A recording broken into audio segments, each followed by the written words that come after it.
গল্পটি শুরু হয় একটি সুন্দর পাহাড়ি গ্রামে থেকে শুরু হয়। এখানে মায়া নামের ভদ্রমহিলা সেখানে থাকতেন। মায়ার গ্রাম এত সুন্দর ছিল যে প্রায়শই বাইরের লোকেরা গ্রামে বেড়াতে আসে। বেঁচে থাকার জন্য ব্যবহার করুন। আজও দুজন বহিরাগত লোক দেখা করতে এসেছিল, আর মায়া তাদের দুজনকেই দেখে ফেলেছিল। মায়া সকাল হওয়ার সাথে সাথেই সে তার কাজ শুরু করে দিত। সে সব সময় প্রথমে প্রার্থনা করত। সে আজও প্রার্থনা করছিল। এমন সময় একজন লোক তার কাছে আসে। এই লোকটি, তার নাম ছিল সিমু এবং তার খারাপ নজর ছিল মায়ের উপর ছিল। মায়া সিমুকে মোটেও পছন্দ করে না ছিল। এই কারণেই সে তার সাথে খুব বেশি কথা বলে না। আমি এটা করতাম। প্রার্থনার পর মায়া নদী সে তীরে বসে কাপড় ধুতে শুরু করল। এদিকে বাইরের দুজনেই তার কাছে এসে তাকে বলে, কালী পাহাড়ির দিকনির্দেশ জিজ্ঞাসা করুন। বহিরাগত লোকদের মধ্যে একটি ছেলে এবং একটি মেয়ে ছিল। মায়া সে তাদের দুজনকেই কালী পাহাড়ির পথ বলে দেয়। এরপর দুজনেই পাহাড়ের দিকে এগোতে শুরু করে। মনে হচ্ছে তাই। তার চলে যাওয়ার পর মায়া আবার সে কাপড় ধুতে শুরু করল। সে গ্রামের মানুষের সে কাপড় ধুত এবং বিনিময়ে টাকা নিত ছিল। অন্যদিকে বাইরের দুজনেই একটা নির্জন জায়গায় দাঁড়িয়ে আছে। একটা জায়গায় পৌঁছে গিয়েছিল এবং সুযোগ দেখে তারা অন্যদের কাছ থেকে পানি কেড়ে নিতে শুরু করে। মায়া সেও কাপড় ধোয়ার পর তার বাড়িতে যাচ্ছিল। উপায় যখন সে দুজনকেই জল তুলতে দেখে, তাই সেও গরম হয়ে যায় এবং সেখানে বসে থাকে। সে তার আঙুল ব্যবহার শুরু করে। কিছুক্ষণ পর মায়া তার ঘরের কাজ করছে ছিল। মায়ার স্বামীর নাম ছিল নোয়া। 1 বছর এর আগে তিনি একটি দুর্ঘটনার সম্মুখীন হয়েছিলেন, যার কারণে সে হাঁটতে পারছিল না। সম্পূর্ণ মায়া নোয়া সে তার যত্ন নিত এবং ভালোভাবে সেবা করত। রাতে নোয়া মায়ার সাথে কথা বলছিল। নোয়া তার পায়ের অস্ত্রোপচার করা হয়েছিল, কিন্তু সে তখনও হাঁটা শুরু করেনি। তাই ডাক্তার তাকে থেরাপি নিতে বললেন। নোহের কাছে থেরাপির জন্য টাকা ছিল না, যার কারণে তিনি আজকাল দুঃখী ছিলেন। মায়া আমি তাকে বুঝিয়ে বলি যে আমি শীঘ্রই টাকা ফেরত দেব। আমি এগুলো সংগ্রহ করব এবং তারপর তোমাকে এভাবে বানাবো। আমি তোমার থেরাপি করব যাতে তুমি তাড়াতাড়ি হাঁটতে পারো। তুমি আঘাত পাবে। এই কথা বলে সে নোয়ার কাছে আসে এবং সে এটি গরম করতে শুরু করে। দুর্ঘটনার কারণে নোহ শক্তিও চলে গিয়েছিল। এই কারণেই অনেক মায়া চেষ্টা করার পরেও তার রড গরম হচ্ছে না হতো, আর বেচারা মায়া তৃষ্ণার্তই থাকত। হয় পরের দিন গ্রামে একটা নতুন ছেলে বেড়াতে এলো আসে এবং এই নতুন লোকটির নাম ছিল বিনসো। প্রতিদিনের মতো মায়া এখনো নদীর তীরে পোশাক পরে আছে।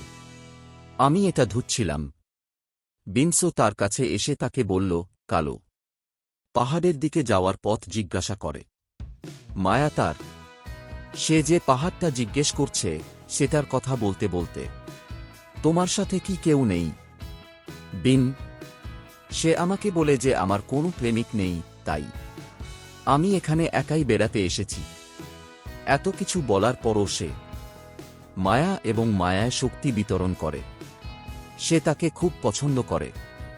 বিনসো এখন এমনই। যখন সে হাঁটতে শুরু করল, মায়াও তার সাথে হাঁটতে শুরু করল। এটা প্রস্তুত হয়ে যায়। বিনসো যেদিকেই যাক না কেন, মায়ার বাড়িও একই রাস্তায় ছিল। তাই সে বিনসোর সাথে হাঁটতে শুরু করে। কিছুক্ষণ হাঁটার পর মায়ার পা মচকানো হয়। তারপর তাকে বিনসো করো। সে এটা সামলাতে শুরু করে। শীঘ্রই মায়া এটি মচকে যাওয়া দূর করে। বিনসো মায়াকে বলল, স্পর্শ করা হয়েছিল, যার কারণে সে গরম হয়ে গেল। বিন তার গুহায় বিস্ফোরণ ঘটানোর সুযোগও নিন প্রযোগ করা হয়। পরের দিন সকালে মায়ার সাথে একজন লোকের দেখা হয়। আমি হিসাবরক্ষণ করছিলাম। লোকটি চলে যাওয়ার সাথে সাথেই বিনসো তার কাছে আসে। মায়া তাকে জিজ্ঞেস করে, তুমি আমার বাড়িতে এভাবেই পৌঁছে গেছো? বিন, সে আমাকে বলে যে আমি গ্রামবাসীদের তোমার কথা বলেছিলাম। বাড়িতে জিজ্ঞাসা করলেন। বিনসো মায়ার প্রেমে পড়ে যায়। সেজন্যই সে এখানে এসেছে। মায়া তার। সে বলে যে আমি বিবাহিত এবং আমার স্বামী সে বাড়িতে আছে। বিনসো এটা শুনে অবাক হয়ে গেল। মায়া তাকে আরও বলে যে আমার স্বামী, আমি হাঁটতে পারছি না, তাই আমিও তার যত্ন নিই, রাখতে হবে। এই কথা শুনে বিনসো তাকে আঘাত করল। আমাকে বলে আমি শহরে থেরাপি করি, আর আমি তোমার স্বামীকে সাহায্য করতে পারি। বিনসোর কথা শোনার সাথে সাথে মায়া তাকে ভেতরে নিয়ে আসে এবং তার স্বামী নোভার সাথে পরিচয় করিয়ে দেয়। সে নোয়াকে মিথ্যা বলে যে বিনসো এখানে বেড়াতে এসেছে এবং গ্রামবাসীরা আমাদের বাড়িতে এনেছে।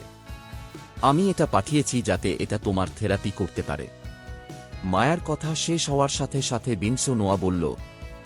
সে তার সুস্থতা সম্পর্কে জিজ্ঞাসা করে এবং তারপর তার রিপোর্ট দেয়। সে দেখতে পায়। রিপোর্টগুলো দেখার পর তিনি দুর্ঘটনার কথা জিজ্ঞাসা করে। তাকে বলেছিল, কথিত আছে যে নুহ গাছ থেকে পিঠের উপ পড়ে গিয়েছিলেন। বিনসো নোয়া যা বলেছে সব শোনার পর পা পরীক্ষা করে। তদন্তের পর বিনসো মায়ার সাথে আড্ডা দিতে শুরু করল।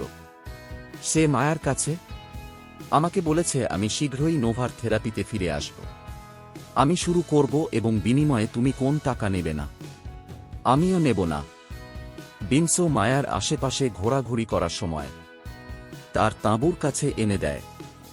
বিনসো সে আগে তাঁবুতে থাকত এবং মায়াকে হত্যা করার সুযোগ দেখতে পেত। গুহায় বিস্ফোরণ শুরু করে। সিমুও সে ঠিক এই জায়গাতেই ছিল আর সেই জার্জটা লুকিয়েছিল এবং তাদের দুজনকেই দেখছিল। ভিডিও বানায়। পরের দিন বিনসো নোহের থেরাপি শুরু করলেন। মায়া সে কাছেই দাঁড়িয়েছিল এবং সুযোগ পাওয়া মাত্রই তরমুজটি বিনসোর পিঠে ঘষছিল। নোয়া ব্যথার কারণে চোখ বন্ধ করে ফেলল। এই কারণেই সে মায়ার দুষ্টুমি দেখতে পাচ্ছে না। কিছুক্ষণ পর মায়া নদীর তীরে সে কাপড় ধুচ্ছিল এবং এরই মধ্যে সীমা তার কাছে এসে দাঁড়াল। সে আসার সাথে সাথেই একই ভিডিও মায়াকে পাঠায়। মায়া বিনসোর জল দেখাতে শুরু করে যেখানে বের করে নিচ্ছিল। ভিডিওটি দেখে মায়া রেগে গেলেন। সে এক করে কিন্তু সিমুর উপরের কোনো প্রভাব পড়ে না। সে মায়াকে বলে যে যদি তুমি আমার পানি না ছেড়ে দাও তাহলে আমি এই ভিডিওটি বানাবো, আমি তোমার স্বামীকে দেখাবো। মায়া আমাকে বোঝানোর চেষ্টা করে যে তুমি ভুল করছো। কিন্তু সিমু তার কথা শোনে না এবং তার গুহায় বিস্ফোরণ শুরু করে। সিমু মায়ার অসহায়ত্বের সুযোগ নিয়েছিল কারণ মায়া সারা রাত ঘুমাতে পারেনি। পরবর্তী সকালে বিনসো আবার নোহের থেরাপি করছে। তার থেরাপি একটা মন্ত্রমুগ্ধকর কাজ করেছিল, যার কারণে নোয়া ধীরে ধীরে হাঁটতে শুরু করলেন। থেরাপির পর নোয়া বিশ্রামে যান। বিনসো যখন মায়ার সাথে কথা বলতে শুরু করে, কথা বলার সময় দুজনেই খুব উত্তপ্ত হয়ে ওঠে। তারা ঘরের বাইরে একে অপরের জল পান করে। তারা এটি বের করা শুরু করে। নোহ রাতে ঘুমায়। সে আসছিল না। হয়তো সে মায়ার সাথে কথা করতে চেয়েছিল, কিন্তু মায়া ঘুমিয়ে আছে। এটা দেখার পর সে চুপ করে রইল। পরের দিন সকালে বিনসো আবার নোয়াতে গেল। আমি থেরাপি করা শুরু করলাম। থেরাপির কারণে নোয়া সে হাঁটতে শুরু করেছিল, কিন্তু তবুও সে খুব বেশি হাঁটতে পারছিল না। তাকে খুশি দেখাচ্ছিল না। রাতে মায়া বিনসো এটা তার সাথেই ছিল। তার সাথে কথোপকথনে মগ্ন থাকুন। সে জিজ্ঞেস করে, তোমার স্বামী কখন সুস্থ হবে? তাহলে আমাদের দুজনেরই কি হবে? মায়া তাকে বলে, কারণ আমার স্বামীর লাঠি কাজ করে না। সেই জন্যই যখনই তুমি গ্রামে বেড়াতে আসো, তাহলে আমরা দুজনেই মজা করব। দিনগুলিতে আমি মায়ার প্রেমে পড়ে গেলাম, তাই আমি তাকে আমার সাথে শহরে নিয়ে যেতে এবং সেখানে যেতে চেয়েছিলাম। সেও বিয়ে করতে চেয়েছিল। দুজনেই এখনো কথা বলছে। তারা এটা করছিল যে ইতিমধ্যে তাদের দুজনেরই। সিমু আসে। এই সময় সীমা মাতাল ছিল। সে আসার সাথে সাথেই তাদের দুজনকেই গালিগালাজ শুরু করে, এই যার সাহায্যে সে বিনসোকে আমার সবকিছু বলে। ফোনে তোমাদের দুজনেরই একটি ভিডিও আছে। দিনগুলিতে আমি বিশ্বাস করতে পারছিলাম না সে কি বলল। তাই সিমু ওকে ভিডিওটি দেখায়। সীমা এখন আবার মায়ার হয়ে গেছে। গুহাটি বিস্ফোরিত করতে চেয়েছিল এবং সেও।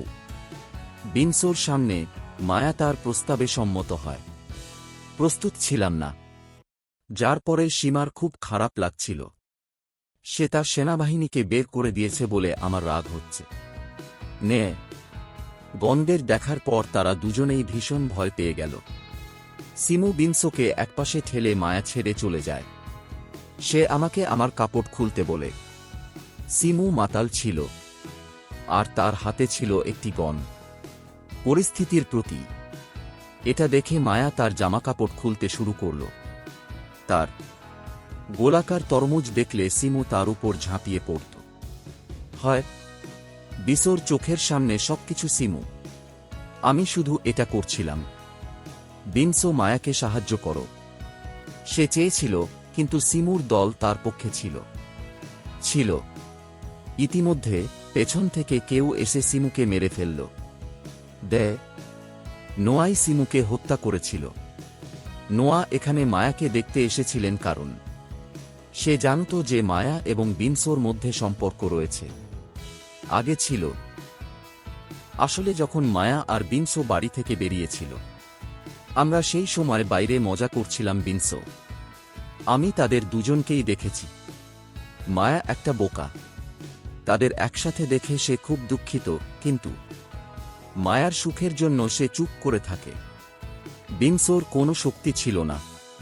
সে এমনকি চেয়েছিল, তৃষ্ণা মেটাতে পারেনি। তাই বিসোর সাথে তাকে দেখে আমিও খুশি হয়েছিলাম। নোয়া বললেন, আমি তাদের দুজনকেই বলেছিলাম যে আমি সবকিছু জানি।